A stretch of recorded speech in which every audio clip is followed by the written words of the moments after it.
O título do nosso sermão, Gustavão, hoje é Era Eu. Era eu. Por isso que eu falo que quando eu olho para este sermão, para essa passagem, para esta história que nós vamos mergulhar aqui, que nós vamos sair daqui vibrando, dando salto de alegria, ou fazendo um aviãozinho pentecostal, não sei, sei lá o que você vai fazer. Eu sei que vocês vão perceber, no final era eu, no final era você. Isso nos conecta muito com o texto bíblico. Eu sempre procuro ler a Bíblia tentando me enquadrar aqui, sem cometer nenhum anacronismo, mas tentando me enquadrar no texto. Como que isso aqui é para mim? O que isso tem a ver comigo? A palavra, então, vai se tornando viva para mim e não será diferente hoje. Para isso, nós vamos ler o texto de Lucas, capítulo 19, do versículo 1 ao versículo 10. Quem trouxe Bíblia hoje aí? Levanta para eu ver, levanta para o pastor ver. O pessoal da mídia tirando foto agora, vai lá. Pessoal da mídia, quero foto. Pastor quer foto. Aí, ó, quem trouxe Bíblia, levanta. É muito importante você trazer a sua Bíblia, portar a sua Bíblia. Quando tu era do mundão, tu postava foto com aquela cerveja, sem vergonha, lá, achando que tu estava, né? Ah, eu tô bem, aqui, ó, tá lá, enchendo a cara. Até o pessoal da mídia tá lá com a Bíblia, lançando a Bíblia, é isso aí. Então agora você leva a Bíblia, aqui é um símbolo, né, de que você é guiado pela palavra. Lucas 19, do versículo 1 ao versículo 10. O pessoal vai colocar na tela, eu vou acompanhar junto com vocês também essa leitura que é bem importante. Era eu. Nós vamos falar sobre encontros que ocorreram em Jericó. Encontros que aconteceram em Jericó. Deixa aberto aí no capítulo 19, versículo 1. Todos encontraram? Podemos ler? Eu vou ler no telão junto com vocês. E diz assim: Jesus entrou em Jericó e atravessava a cidade. 2. Havia ali um homem rico chamado Zaqueu, chefe dos publicanos. 3. Ele queria ver quem era Jesus, mas sendo ele de pequena estatura, não o conseguia por causa da multidão. Versículo 4. E assim, correu adiante e subiu numa figueira brava para vê-lo, pois Jesus ia passar por ali. Então ele se antecipou. 5. Quando Jesus chegou àquele lugar, olhou para cima e disse: Zaqueu, desce depressa, quero ficar hoje em sua casa. 6.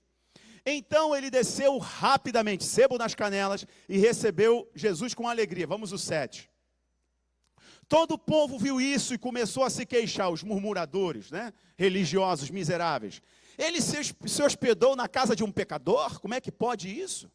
Mas Zaqueu levantou-se e disse: olha, Senhor, estou dando metade dos meus bens aos pobres. E se de alguém extorquir alguma coisa, devolverei 4 vezes mais. Versículo 9. Jesus então lhe disse: hoje houve salvação nesta casa, porque este homem também é filho de Abraão. O 10 a gente para. Pois o Filho do Homem veio buscar e salvar a quem estava perdido. Você pode dar um glória a Deus aí? Irmãos, isso aqui é muito tremendo e é muito bonito. Jesus passando por Jericó. E o texto não nos engana. O texto não quer nos iludir. O texto está sendo claro. Lucas está sendo claro. O destino final de Jesus era Jericó?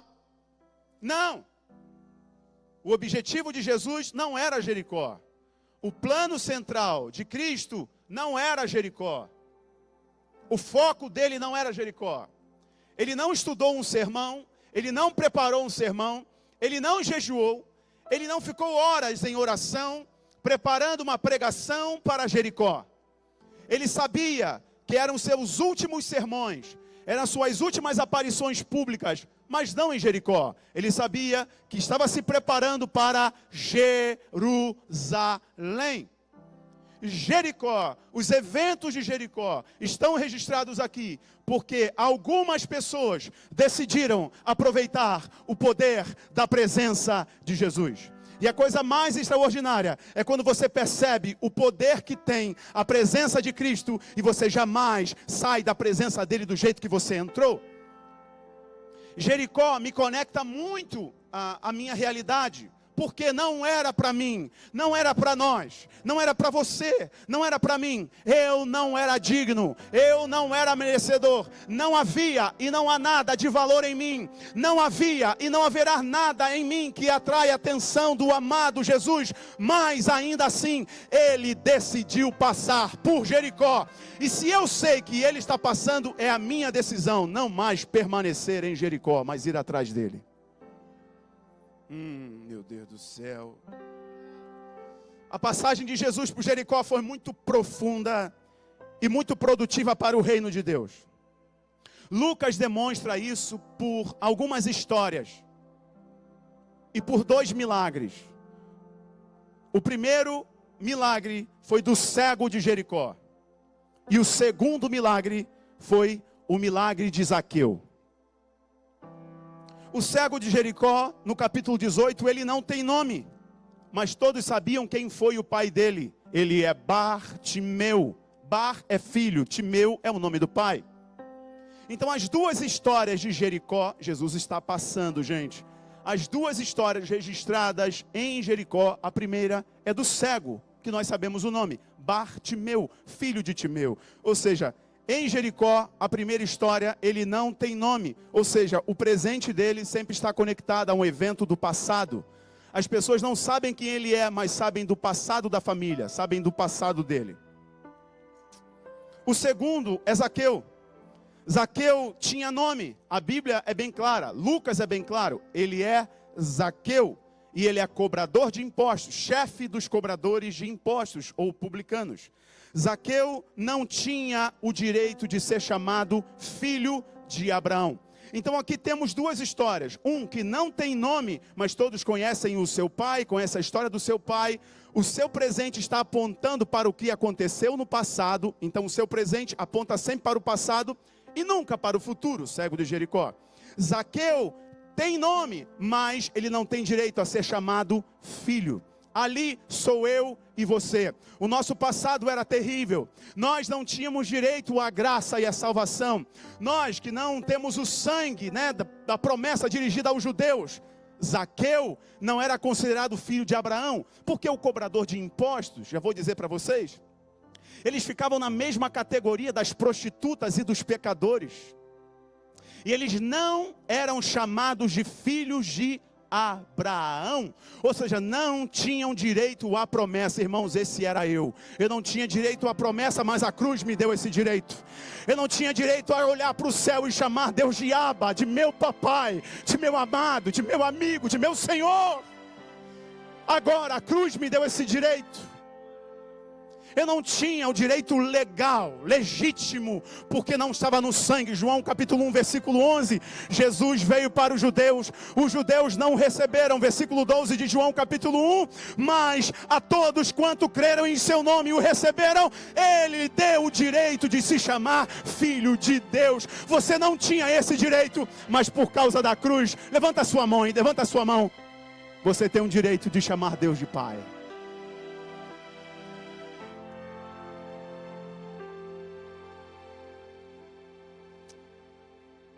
Tudo que sabemos então do cego de Jericó é que ele apontava para o Pai. Tudo que sabemos de Zaqueu é que ele desonrou o nome dado pelos pais. Anota isso aí, eu espero que você esteja anotando, irmão. Tudo o que o cego Bartimeu fazia era apontar para o Pai. Ele era filho de Timeu. Tudo o que Zaqueu fez foi não honrar o nome dado pelo Pai. Zaqueu é um nome que vem do hebraico, é um nome religioso. Os nomes no judaísmo são dados porque os nomes apontam para um destino. E é muito comum você ver na Bíblia Deus mudando o nome de algumas pessoas. Ele fez isso com um camarada chamado Simão. Lembra disso? Ele mudou o nome dele para Rocha. Jacó, que era chamado de usurpador, de enganador.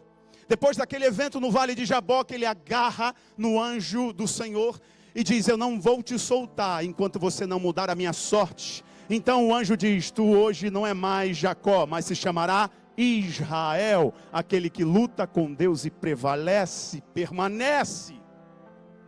Então o nome está ligado ao futuro, está ligado ao destino, ao propósito da pessoa. No judaísmo é assim. Sabe o que significa Zaqueu? Zaqueu significa puro. Um homem puro. E Zaqueu era chamado de impuro, pecador, sujo, imundo. Então, se o cego de Jericó, o nome apontava para o pai, filho de Timeu, Zaqueu apontava para uma história que não deveria ser dele, e ele desonrava o nome que os pais deram. Ambos tinham limitações físicas e um histórico para superar. Bartimeu procurava recuperar a visão. Zaqueu buscava superar como os outros o enxergavam. Bartimeu, na entrada de Jericó, buscava um encontro com Jesus. Zaqueu já buscava uma experiência. Bartimeu foi curado pela fé. Jesus diz para ele: a tua fé te salvou. Zaqueu não tinha fé, mas foi curado na mesa de comunhão com Cristo. Bartimeu foi levado a Jesus pelos seus discípulos. Zaqueu foi chamado pelo nome. Uma coisa eu sei: Jesus estava indo para Jerusalém, mas em Jericó, muito perto, depois do meio do caminho, dois homens perceberam que era o momento de mudar o seu destino, de mudar os seus destinos, de mudar a sua história. Quero dizer a vocês, sentindo uma graça, uma unção do Espírito Santo hoje aqui, muito diferente, eu quero dizer a vocês: aproveitem a visitação do Senhor, aproveitem a nuvem da presença de Deus sobre a cabeça de vocês, aproveitem cada minuto na presença de Deus, aproveitem cada instante na casa do Senhor, aproveite cada momento para a libertação da sua alma. Aproveite cada instante na casa do Senhor para dar a Ele a poesia que está presa na sua alma. Aproveite para orar o que você não orou. Aproveite para clamar o que você não clamou. Aproveite para receber o que você tem clamado há muito tempo. Aproveite para derramar o perfume que você está guardando para derramar aos pés dele. Aproveite o tempo da visitação de Deus.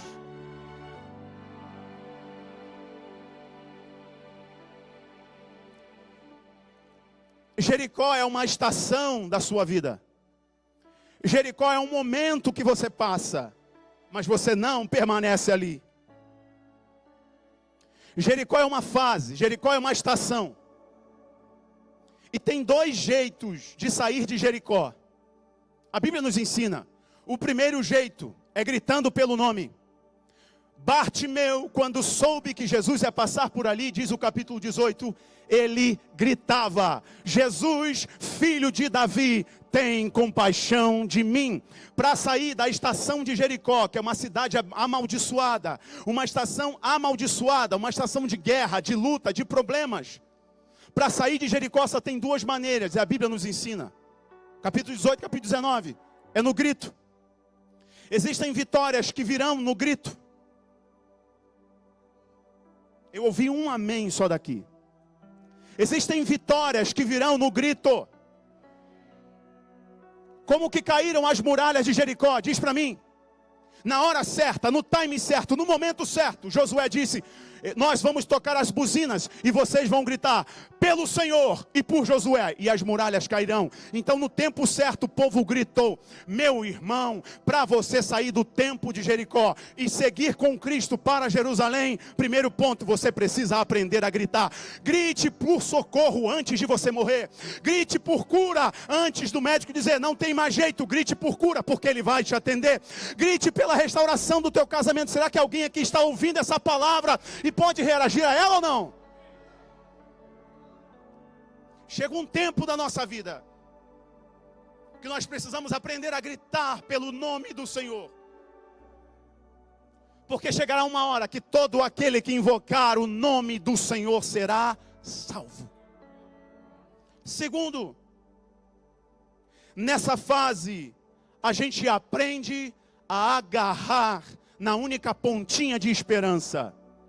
Josué, capítulo 2, versículo 18, diz que Josué enviou 2 espias para Jericó.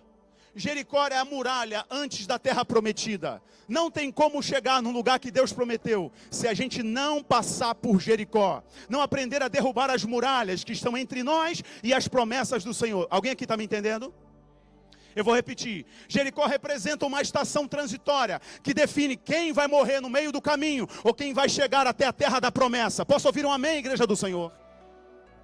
Então, quando Josué está diante das muralhas de Jericó, muralhas tão grandes que haviam casas em cima dos muros, Josué envia 2 espias, e esses 2 espias vão sondar Jericó, vão ver as fragilidades de Jericó, vão trazer um relatório militar para Josué.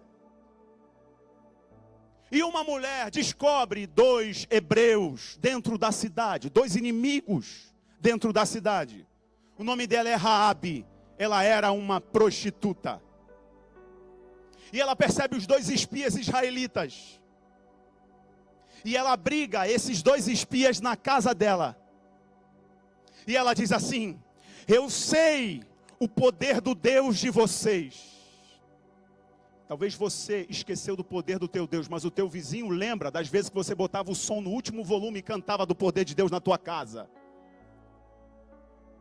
Raabe, uma prostituta de Jericó, diz assim: venham, eu sei que o Deus de vocês é terrível e poderoso.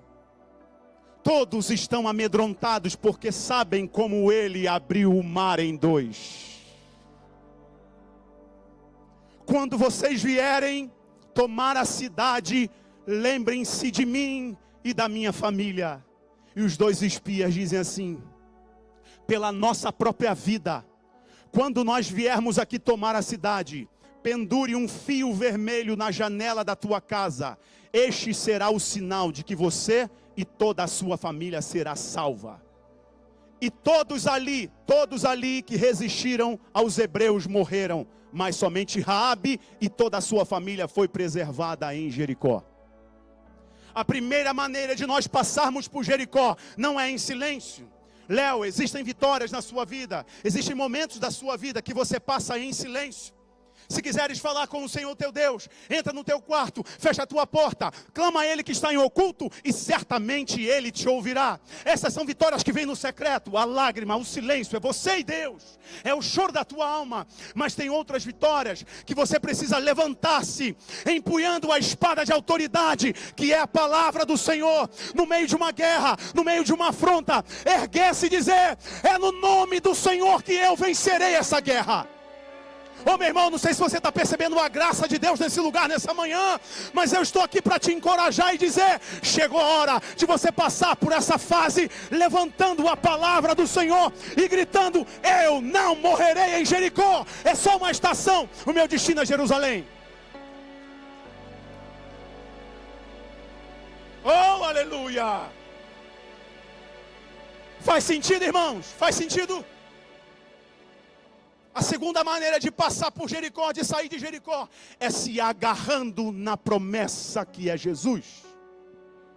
Ou eu digo a vocês, virão dias difíceis, que o Senhor vai sacudir a terra, como alguém que sacode uma árvore. E quanto mais vocês estiverem agarrados na promessa que é Cristo, o quanto mais vocês se apegarem à palavra do Senhor, mais vocês permanecerão inabaláveis. Eu estou sonhando e vendo essa igreja crescer a cada dia, uma igreja inabalável. Não é porque depende de mim, não é porque depende da pastora, mas é uma igreja que queima, que chora, que geme por Cristo, que ama o Senhor Jesus, que ama a palavra, que ama os perdidos, que não são perfeitos e por isso não apontam um dedo acusando ninguém. Uma igreja que se agarra à promessa que é Cristo. Deixa eu te perguntar, alguém aqui está agarrado na promessa que é Cristo? Então levanta a sua mão e diga: Senhor, eu não vou te soltar. Raabe segurou aquele fio escarlate que aponta para o sangue de Cristo na cruz. E ela é uma prostituta cujo nome está na genealogia de Cristo. Tudo porque ela decidiu sair de Jericó, se agarrando a uma promessa. Aproveite o tempo da visitação de Deus na sua casa para se agarrar às promessas. Oh, aleluia! Me diz o Espírito Santo que você deve chegar em casa e pegar aquele caderno das promessas que você ouviu ainda que você era adolescente. Oh, Senhor, obrigado por essa palavra. Vai lá, pega na gaveta, liga para o teu pai, liga para o teu irmão, que era crente junto com você há muito tempo atrás. E lembra para ele, brother, lembra aí aquele caderno de promessas, aquela palavra que eu ouvi, aquela profecia que eu recebi, aquela palavra de conhecimento que eu recebi. Volte-se para ela, porque vai chegar um tempo que tudo que você vai ter para se agarrar é aquela palavra. E digo a vocês, felizes são aqueles que tudo está desmoronando e ele está agarrado a uma palavra.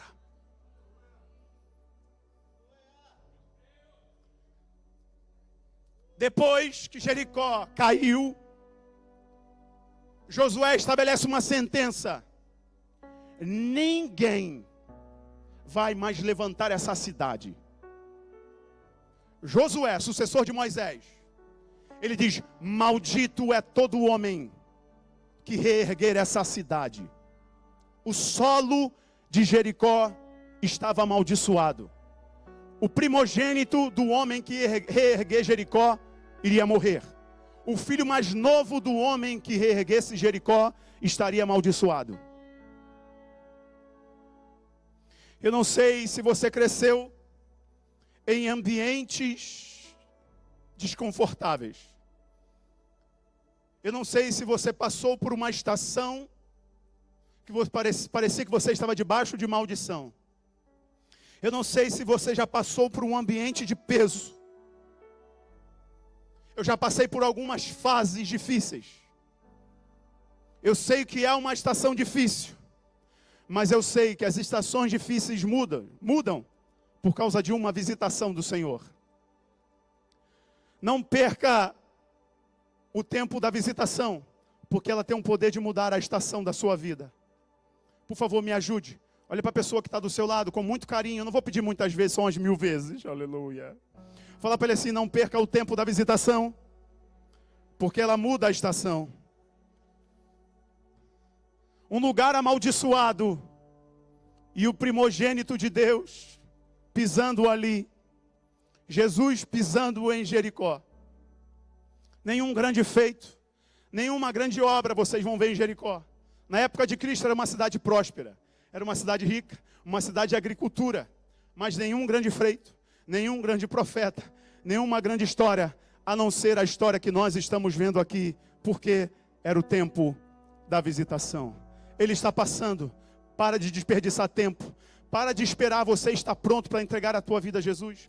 Para dizer assim: eu vou me batizar quando eu parar de fumar, quando eu parar de beber, quando eu sentir que eu estou pronto. Os teus sentimentos te traíram até hoje. Está na hora de você entender a palavra, se agarrar à promessa e se lançar a Cristo com toda a tua força. Ei, mulheres, Senhor, obrigado por essa palavra.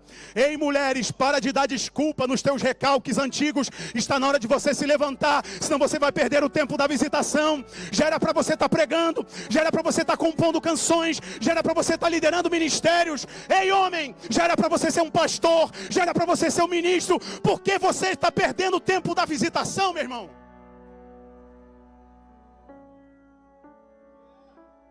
Deixa essa palavra vir como um machado agora, nessa árvore.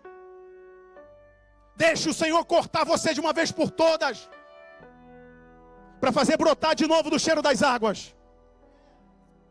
Não desperdice mais o tempo da visitação, porque a visitação de Cristo quebra maldições. A visitação de Cristo quebra toda maldição.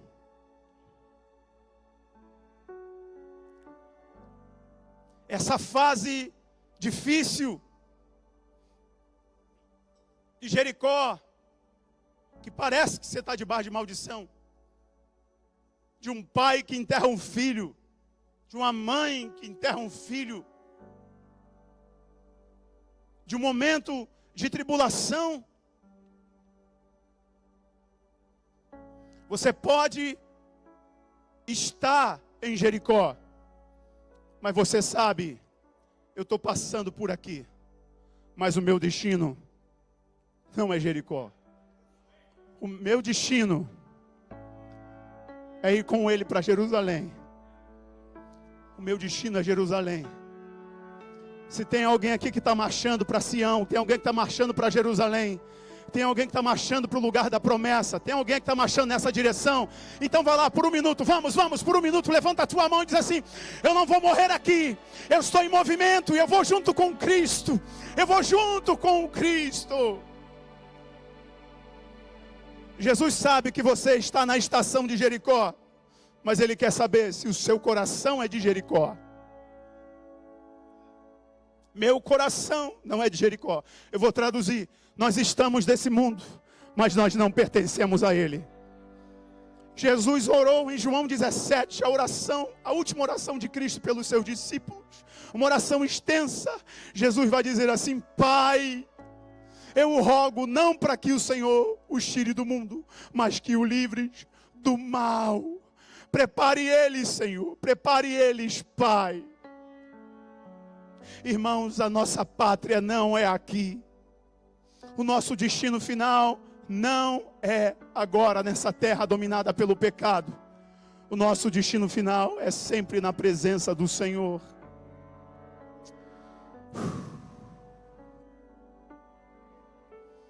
E Jesus vinha passando por Jericó. Ele passando por Jericó. E a primeira pergunta que eu faço é: quem vai arrancar a virtude dele?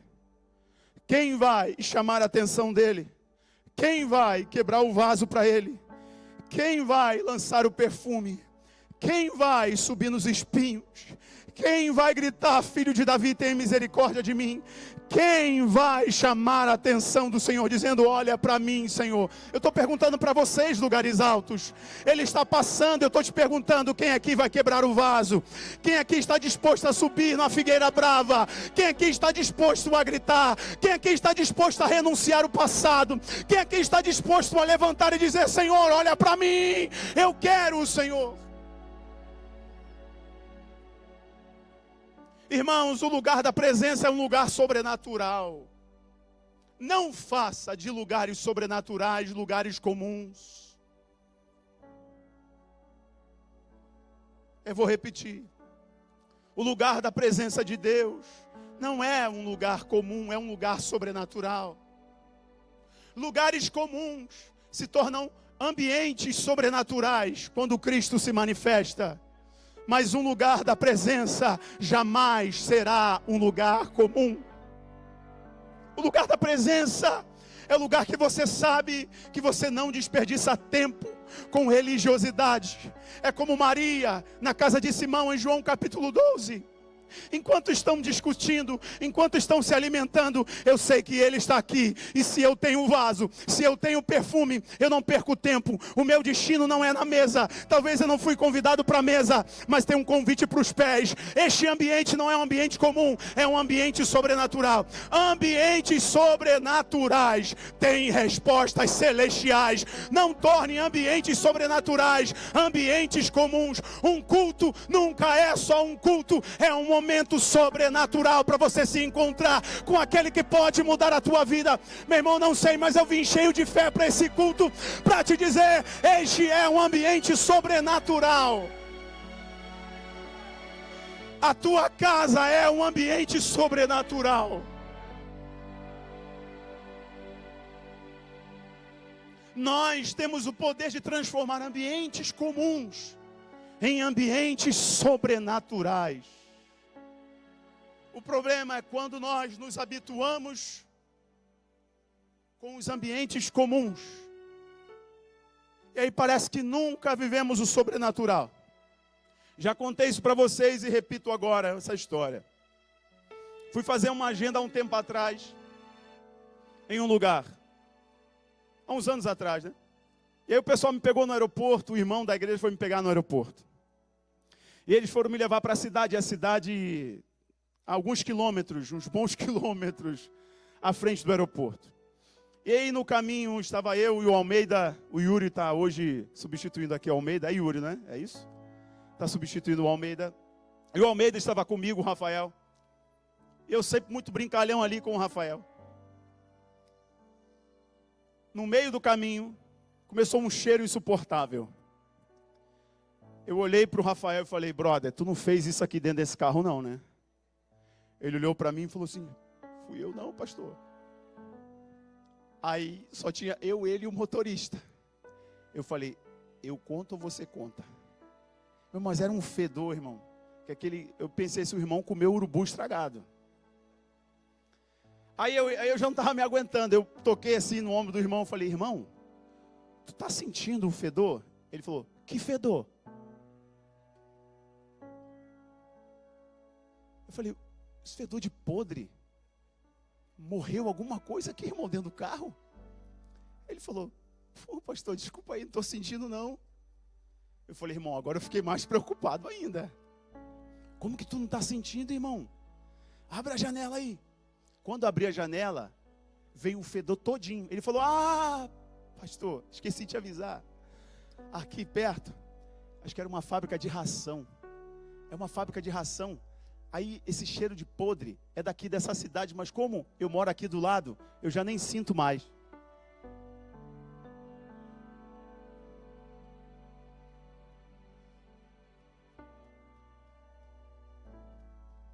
Eu e você somos assim. Nos acostumamos com os ambientes comuns, fétidos, podridão, morte, pecado. Você tem o poder de transformar ambientes comuns em ambientes sobrenaturais. É só você trazer a presença. Vamos lá. É só você aprender a trazer a presença. Traz a presença. Traz a presença. Traz a presença. Convida ele. Vamos lá. Alguém está entendendo aqui ou não? Convida ele. Está difícil? Está percebendo que a atmosfera mudou? Está percebendo que o ambiente ficou ruim? Traz ele. Traz o Altíssimo. Traz o sobrenatural, clama ao céu, como que os israelitas, os levitas transportavam a arca nos ombros. Traz aí nos ombros a arca da presença, traz para os ambientes comuns e você vai ver que o sobrenatural vai varrer aquele lugar. Aprenda a trazer o sobrenatural para mudar ambientes comuns. Moisés sabia bem que aquela montanha era a montanha de Deus. E ele foi até lá e teve um encontro. Você sabe muito bem que aqui é a casa de Deus. Bartimeu sabia que ele iria passar. Zaqueu sabia que ele iria passar. E se movimentaram. Aprenda a mudar ambientes comuns para ambientes sobrenaturais. A sua postura não pode ser a mesma em ambientes sobrenaturais. Fala assim comigo, a minha postura. Fala mais alto, a minha postura não pode mais ser a mesma em ambientes sobrenaturais. Nós estávamos em Santa Catarina, lá em Criciúma, na igreja de dois queridos amigos. Para conhecer, levei alguns irmãos aqui. E as irmãs foram na conferência de mulheres. E em um dia eu fiquei sabendo que um irmão ia pregar, pastor Judson. Doido. Mas cheio da presença de Deus, cheio. O que ele tem de maluco, ele tem de cheio do Espírito Santo. E enquanto ele pregava, eu estava do meu lado William, Pablo e alguns outros irmãos lá da igreja. Os homens ali no cantinho, roubando a cena das mulheres, né, que é um evento de mulheres, gente ali no cantinho assim, ó. Enquanto o Judson pregava, eu lembrei de um ambiente comum que se tornou um ambiente sobrenatural. 2002, eu fui numa conferência para ministros de louvor, lá em Belo Horizonte. Irmãos, ano 2000. Sempre vai ter alguém te ajudando para você chegar num ambiente sobrenatural. Sempre vai ter. Não despreze aqueles que estão olhando para você e falando, eu vou te ajudar a chegar nessa estação sobrenatural. Eu lembro, irmãos, de um amigo meu de infância, o Eric. Minha irmã lembra dele, o Eric. Eu fazia parte de uma igrejinha muito pequenininha, lá em outro país, Belfort Roxo. Eu falei para o Eric, cara, eu preciso ir receber aquilo que Deus está fazendo lá em BH.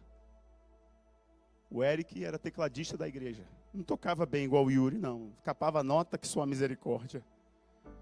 Eu tocava bateria, o Eric tocava teclado. Eu tocava bateria e cantava. E o Eric tocava teclado. Era só nós dois, irmãos. Segunda, quarta, sábado e domingo. Rato de igreja, ratazana de igreja. Quando eu falei para o Eric que eu precisava ir lá para Belo Horizonte para receber o que Deus estava entregando naquele ambiente sobrenatural, ele olhou para mim e falou assim, eu vou levantar o dinheiro da tua passagem. Irmãos, valorizem aqueles que estão pegando na tua mão e dizendo, eu te ajudo a você entrar na estação do sobrenatural. Mulher, valoriza quando o teu marido decide orar. Valoriza quando o teu marido decide ir para a casa do Senhor. Marido, valoriza quando a tua mulher está orando, chamando você para o devocional. Ela está te convidando para você entrar numa estação do sobrenatural. O Eric olhou para mim e falou, Rafa, eu vou te ajudar. Sabe o que ele fez, irmãos? Sou grato a ele até hoje. Ele pegou algumas irmãs da igreja e falou, o Rafa quer ir lá para Belo Horizonte. Ele fez coxinha. Fez um monte de coxinha. Acabava o culto, o Eric estava lá fora. Ô Senhor, obrigado por me lembrar disso. Não estava no meu script, não estava no sermão.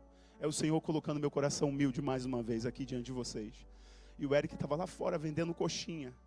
Para ele, não para o amigo. Entrar numa estação sobrenatural. Sair do lugar comum. Oh Senhor, me ajuda aqui. Vamos lá. E quando eu cheguei lá em Belo Horizonte, eu não tinha um coco no bolso. Um coco. Quando você se mover do lugar comum para o lugar sobrenatural, Deus será a tua provisão, não se preocupe.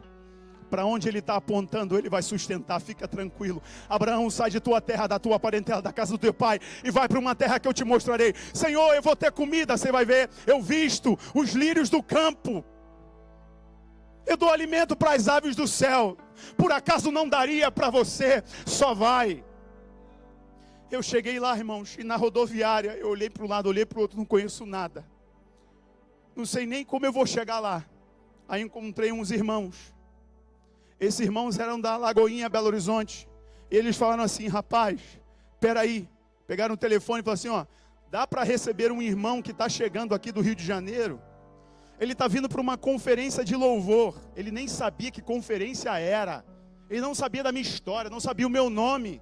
Mas na mesma hora, ele olhou para mim e disse, vou arrumar um lugar para você ficar.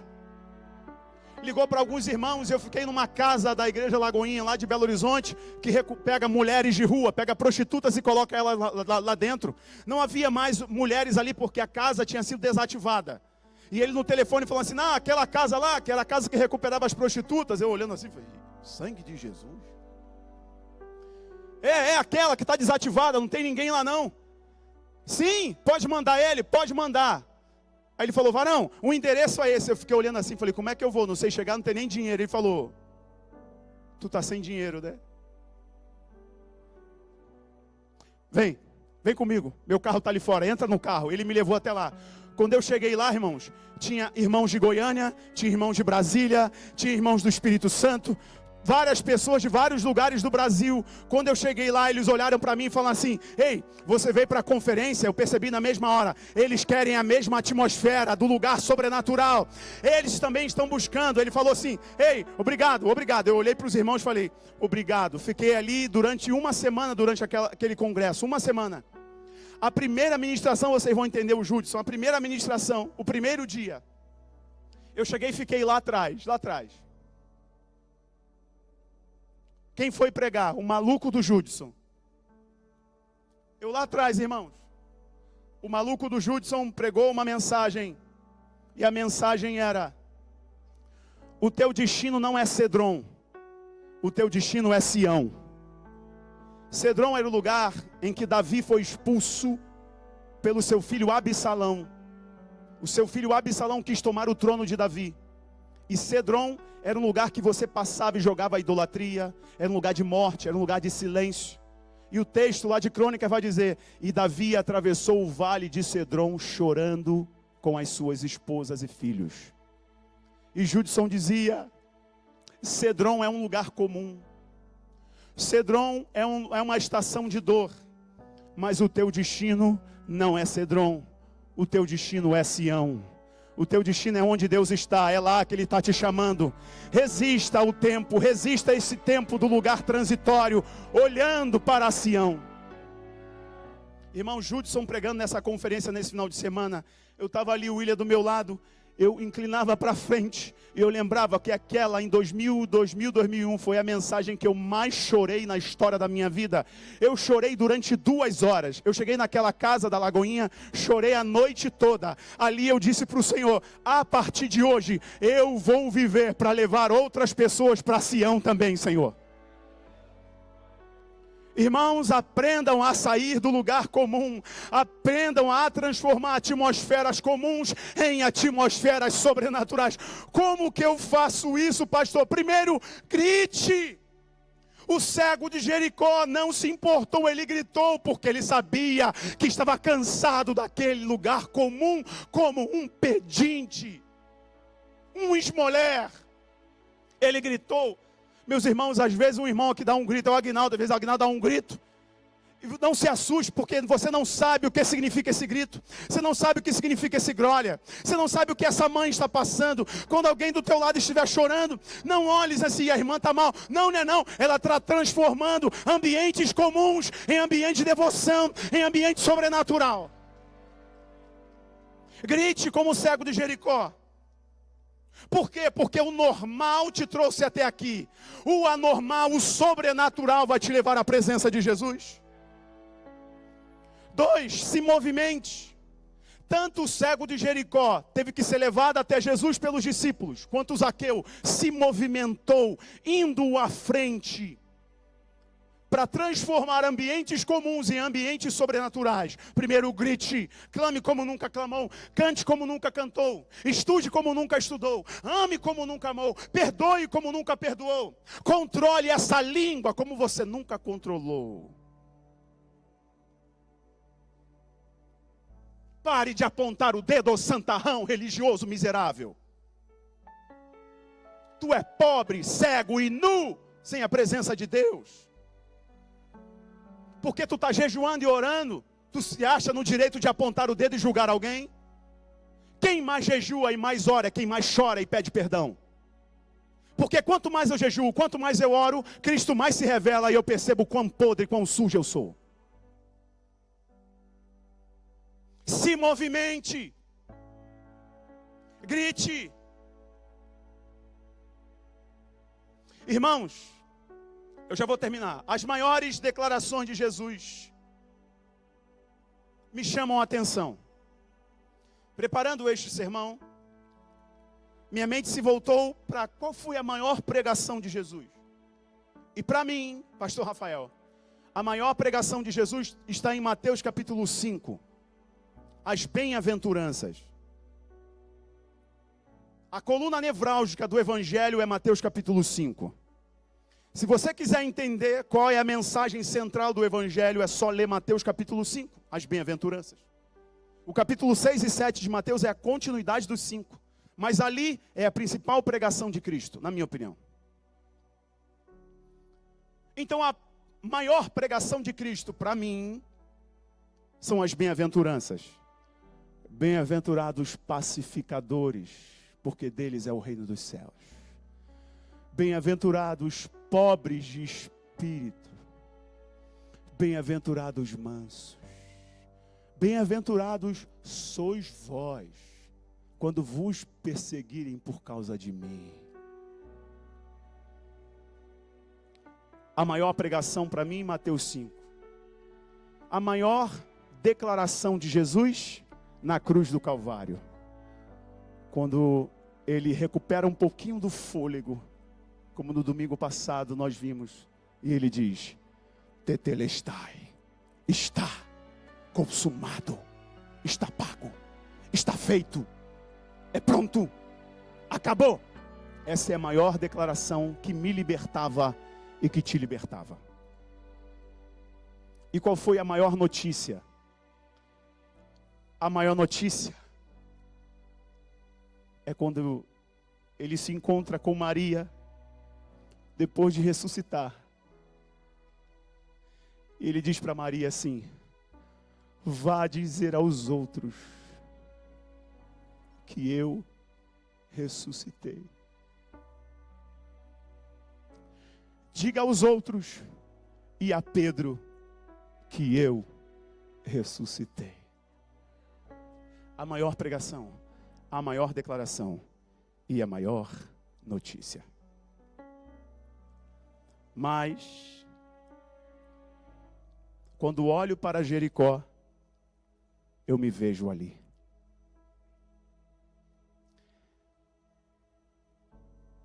Ele passou por Jericó. Ele não veio para Jericó. Ele passou ali. Ele não veio por mim. Ele estudou, preparou seus últimos sermões para Jerusalém. Mas até que no meio do caminho entra uma Jericó. Deixa eu te explicar sobre o meio do caminho aqui rapidamente. Escuta isso, ó. Jericó, Bartimeu, o cego de Jericó, Bartimeu, Zaqueu, era eu. Eu vou explicar para vocês. 1 Crônicas, capítulo 13, vai dizer que a arca ficou na casa de Abinadab, em Queriate Jearim, durante 13, outros falam 17 anos, mais de uma década. A arca é a presença de Deus na terra.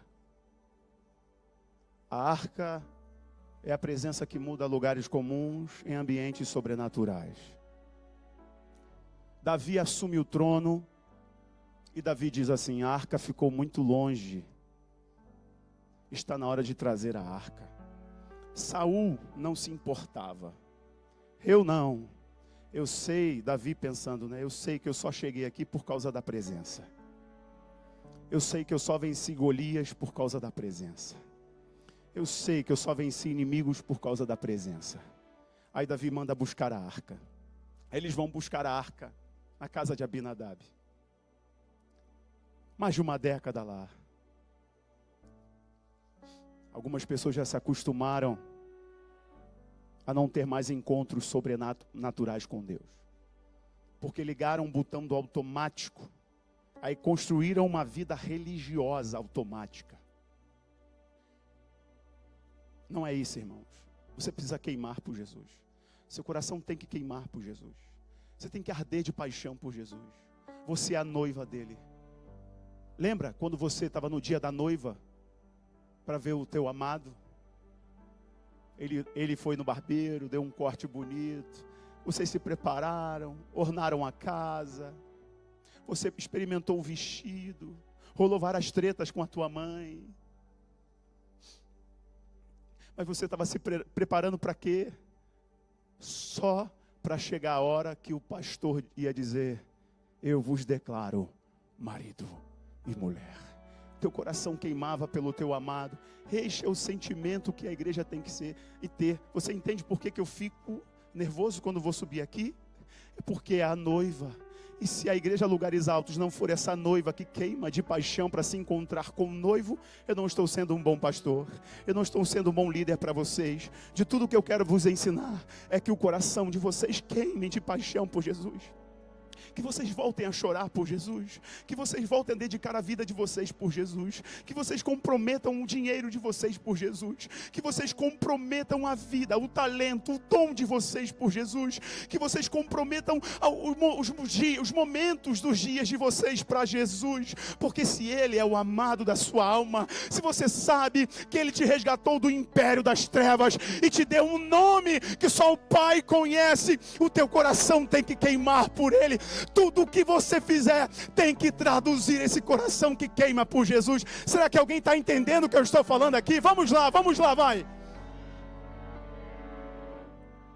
E aí Davi percebeu que tudo que ele conquistou foi por causa da presença. Ele manda buscar a arca. Oh, Jesus, me ajuda na hora.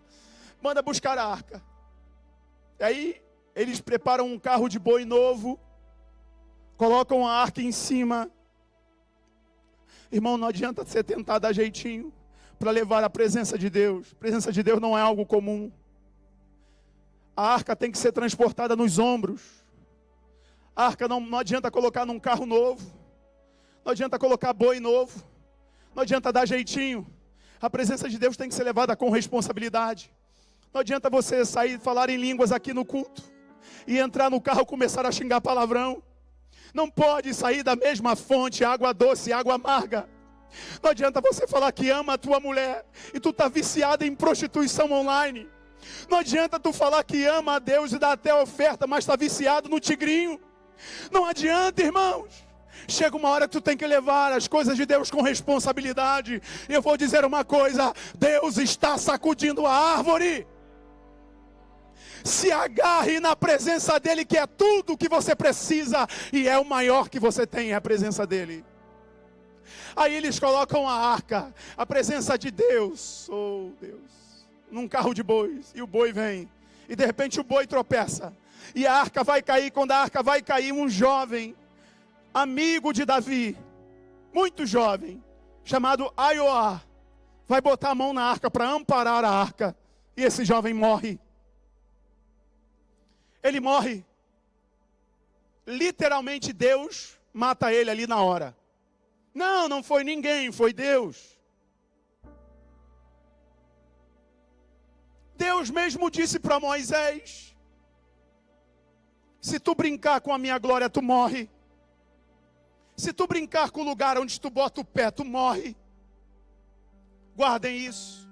A mesma glória que você vê e te promove, se você continuar sendo menino, essa glória te mata. Porque Deus não negocia a glória dele com ninguém. Evangelho de Cristo, eu não quero pesar sobre vocês, mas eu vos digo, Evangelho de Cristo é para aqueles que querem levar a arca em seus ombros. Leva com responsabilidade, mas a cada passo que você dá, a presença está contigo. A cada movimento que você faz, a presença te respalda. A cada palavra que você libera, o Senhor vai na tua frente. A cada guerra que você entra, o Senhor está contigo. Quem está entendendo o que eu estou dizendo aqui, irmãos? E o menino morre. Quando o menino morre, Davi, que queria a arca, fica muito triste. E Davi coloca a arca na beira do caminho. A Bíblia é rica em detalhes. E vai dizer lá em 1 Crônicas 13, que Davi deixa a arca em Gate. Gate é terra de Golias. Gate é terra dos filisteus. Gate é terra inimiga. Davi,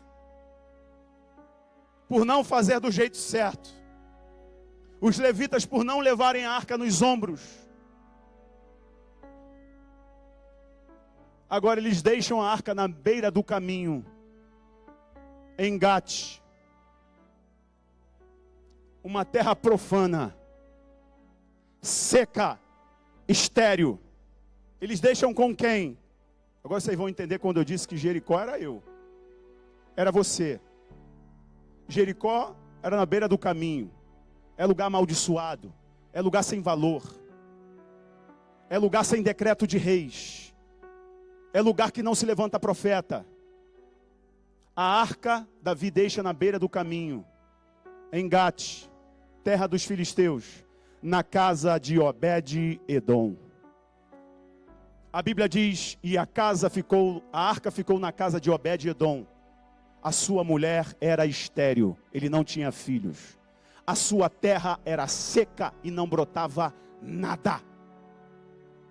Davi estava tão machucado que não percebeu que estava colocando a riqueza das riquezas, a presença das presenças, a glória das glórias, numa terra seca, estéril, amaldiçoada, sem valor. E a Bíblia diz que quando a arca chega na casa de Obed-edom, a mulher estéril, a terra era seca. Aquele ambiente comum se torna um ambiente sobrenatural. 3 meses depois, chega a notícia para Davi, lá no palácio. Deus prosperou Obed-edom. Obed-edom, a Bíblia usa 3 meses só como símbolo, porque a Bíblia diz que Obed-edom agora tem filhos. Então foram mais de 3 meses. A terra prosperou, começou a brotar. Quando Davi chega para buscar a arca, Obed-edom diz: meu Senhor, me deixa ir junto com a arca. Ele está dizendo: eu sei o que a presença fez dos ambientes comuns. Eu era um homem comum, eu era um homem amaldiçoado. Obed-edom significa escravo de Edom. E agora tudo que eu tenho, o rei Davi, é o poder da presença. E agora que eu descobri o poder da presença, o poder da arca, eu quero ir junto. Para onde a arca for, eu vou. Para onde Deus estiver, eu vou. Para onde essa presença estiver, eu vou.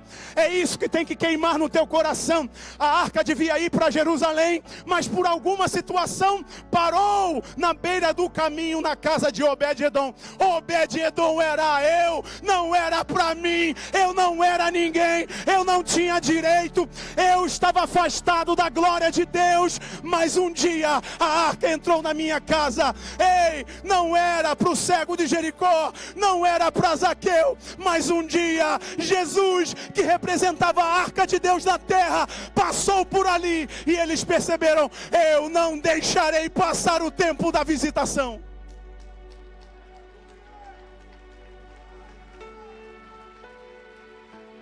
Chega de dar desculpas. Jesus tem pressa. Jesus tem pressa para que você se posicione. Oh, vamos. Jesus tem pressa.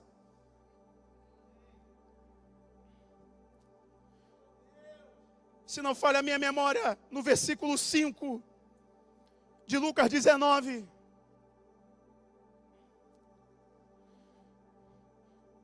Nós vamos entender que Jesus está indo para Jerusalém, mas ele ainda arrumou um tempo para entrar na casa de um pecador. Jesus tem tempo para você. Oh, Espírito Santo, vamos lá. Jesus está dando tempo para você. Jesus está dando tempo para entrar na sua casa. Ele está vindo, irmãos. E quando ele vier, não vai ter mais tempo. Mas ele está dizendo: eu ainda estou dando tempo para você. Você sabe do dom que eu te dei. Você sabe da mulher que eu te uni, homem. Eu estou dando tempo para você. Só que agora eu tenho pressa. Jesus, quando olha para Zaqueu, Jesus só vai falar 2 vezes nesse texto, nessa história. Jesus falava bastante. Ele falava muito. Deve ser por isso que o pastor Rafael fala tanto. Desculpa. Jesus falava muito. Mas nessa história ele só fala 2 vezes.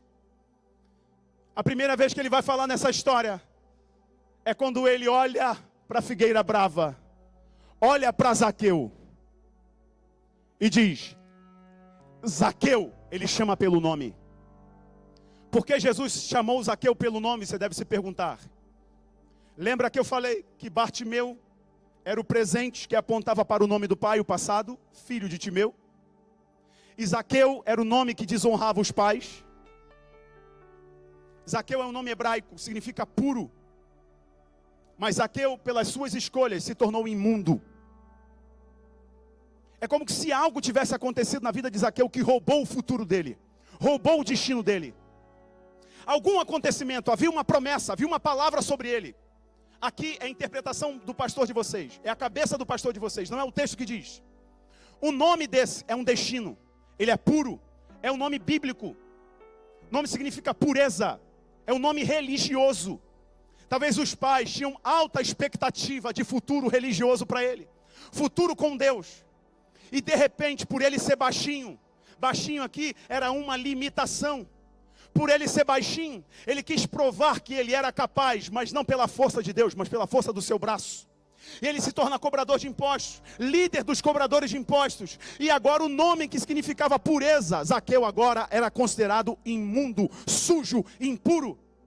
Alguma coisa aconteceu no meio do caminho que roubou o futuro de Zaqueu, de ser conhecido como um homem puro, um homem que apontava para Deus, que preservava a Torá, que preservava, guardava a lei de Deus.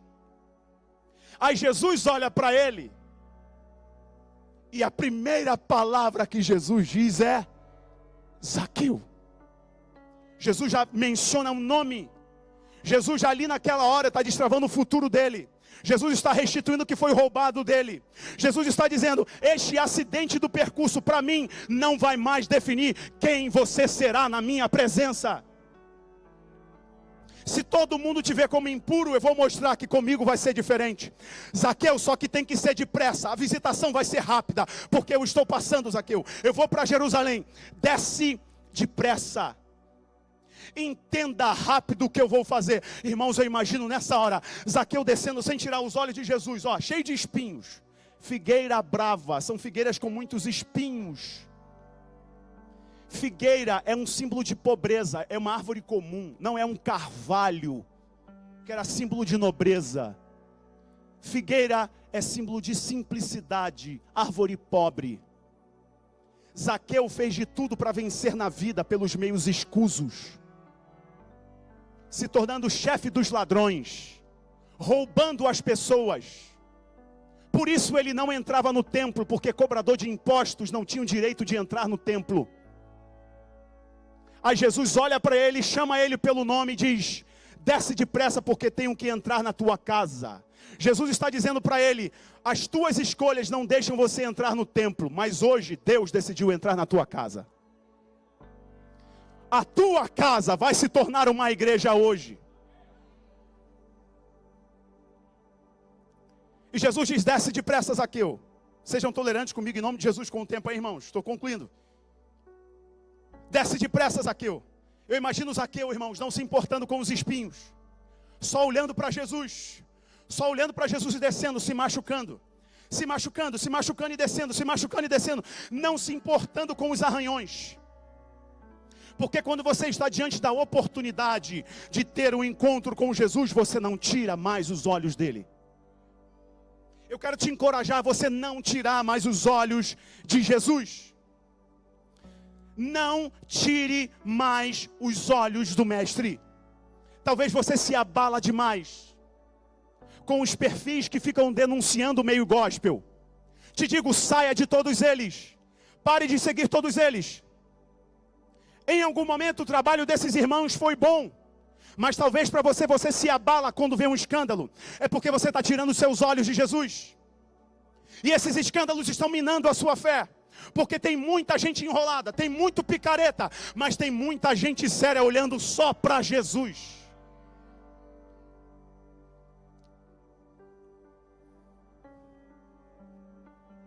Zaqueu, o que eu tenho que fazer com você é o oposto do que você fez na sua vida. A Bíblia menciona, Lucas menciona que Zaqueu era baixinho e se tornou chefe dos publicanos. Ele era rico. Isso acontece muito na nossa vida. Às vezes uma pessoa que na adolescência ele é magrinho e sofre muito bullying. É magrelo, pau de vara-tripa, e o vento levou, capa do Batman. Irmãos, meu apelido era Cabeção. Aí me chamam, cabeça de bater bife, cabeça de nós todos, capacete de astronauta. Às vezes, alguma limitação da vida, a gente faz assim, ó, agora eu vou provar que eu não era aquilo. Eu vou provar que eu era capaz. Eu vou provar que eu posso. Às vezes um homem que veio de uma infância muito limitadora. Mulheres que vieram de uma infância muito pobre, muito simples. Elas trabalham para quê? Para provar que eles são capazes, que eles conseguem, que eles vencem. É a história de subir na vida. Zaqueu era baixinho, e esse termo baixinho só aparece aqui para Zaqueu. Ou seja, era um problema. Ele, para superar o problema, ele começou a olhar os outros por cima, mas pelos meios errados. Pelas maneiras erradas. Aí Jesus, para destravar o futuro dele, para mudar a sorte dele, chama ele pelo nome. E o decreto é: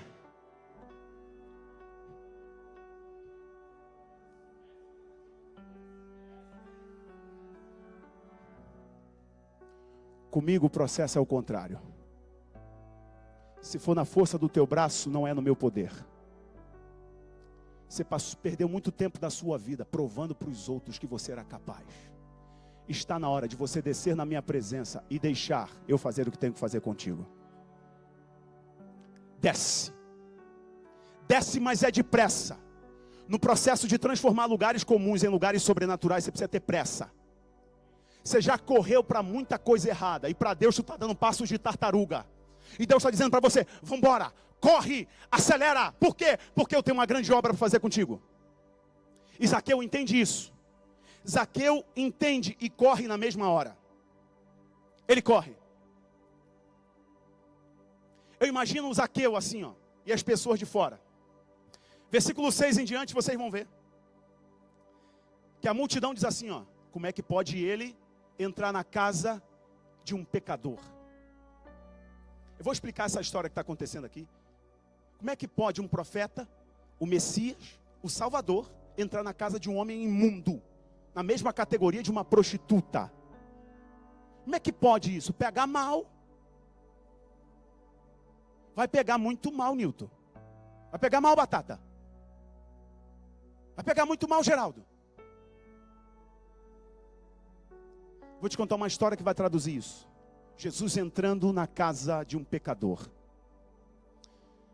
Conta uma história antiga, que uma menina ia todos os dias pegar água em um poço longe da sua casa. E ela levava 2 baldes, 2 jarros, um de cada lado. E ela levava nos ombros. Só que um dos vasos estava rachado. E todos os dias ela pegava água. E chegava em casa com a metade de um dos vasos com água. Um vaso cheio e o outro só pela metade. Mas todos os dias ela pegava o mesmo vaso, os 2 vasos, e ia buscar água. Até que um dia o vaso rachado olhou para ela e disse assim: é hoje que você vai me jogar no lixo? E ela falou: por que vaso? Porque você sabe que eu sou rachado. Ela olha para ele e fala assim: não, você não entendeu nada. Você não percebeu que do seu lado do caminho, o lado que você está no caminho, tem muitas flores? Ele: não. Pois é, eu sabia que você era um vaso rachado.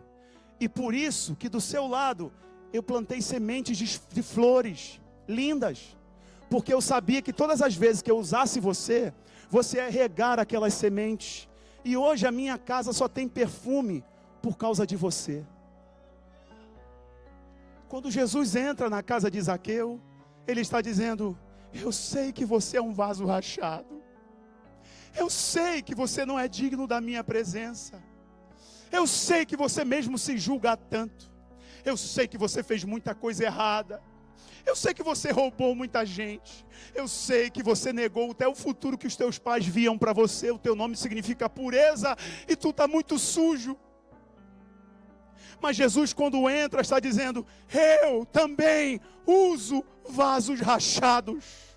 Eu uso vasos rachados, feridos, machucados. Só tem um detalhe, irmão: Ele não deixa você continuar rachado. Ele te quebra e te refaz. Jesus só vai falar mais uma vez nessa história. Jesus vai falar para a gente concluir agora. Jesus vai falar assim: certamente a salvação chegou a esta casa, porque este homem também é filho de Abraão. Naquele momento o ambiente comum se torna ambiente sobrenatural. Se a multidão dizia: ele não tem direito de entrar no templo, Jesus está dizendo: Deus fez da tua casa um santuário para ele hoje. Você se torna filho de Deus hoje. Por isso que era para mim, por isso que era eu. A Bíblia diz assim: todos pecaram, estavam afastados da glória de Deus, mas onde abundou o pecado, superabundou a graça. Eu acho que eu estou olhando para muitos vasos rachados. Eu acho que eu estou vendo muitos Zaqueus aqui.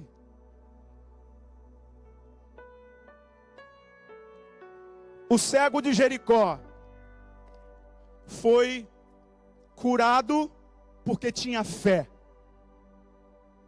Anota, guarda isso, você vai precisar disso, hein?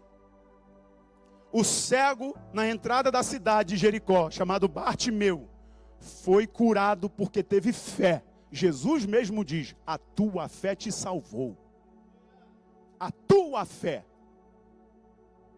Zaqueu foi curado onde, pastor? Zaqueu foi curado na mesa. Porque os filhos, Deus trata na mesa. Os filhos não são para ter uma experiência com o Pai. É para ter comunhão com Ele. Quantos anos Zaqueu teve seu futuro roubado? Porque buscou experiências. Mas agora ele mesmo diz: eu vou dar metade dos meus bens aos pobres. Jesus não precisou falar nada. Senhor, se eu defraudei, eu vou dar 4 vezes mais. A Bíblia mandava dar 2 vezes, ele dá 4 vezes mais. Sabe por quê? A mesa curou Zaqueu. Talvez o Senhor está te convidando hoje, como Zaqueu, a vir para a mesa. Eu olho para essa história e fico olhando a igreja do Brasil. A igreja do Brasil está achando, irmãos, que vai resolver na política. A igreja do Brasil está achando, irmãos, que vai resolver com musiquinha gospel. Desculpa, eu sou músico, sou cantor, vocês sabem. Só vai resolver isso se a igreja voltar para a mesa, irmãos. Se a igreja voltar para a mesa. Se a igreja voltar para a cura.